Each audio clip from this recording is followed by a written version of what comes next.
Ayon sa isang DepEd order noong 2019, ang ilan sa mga international large-scale assessments na nabanggit dito ay ang PISA, CPLM at TEAMS. Ang PISA ay isang assessment para sa mga 15-year-old learners na ina-assess ang reading literacy, mathematics literacy at scientific literacy.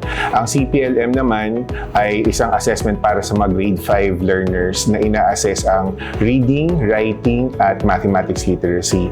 Ang TEAMS ay isang assessment din para naman sa math and science, para naman sa grade 4 at grade 8 learners. Ang mga assessments na ito ay pwedeng maging batayan nasaan na tayo in terms of our curriculum, our teaching and learning, no? Pwede maging basehan nito para ma-improve natin kung ano yung ginagawa sa ating education system.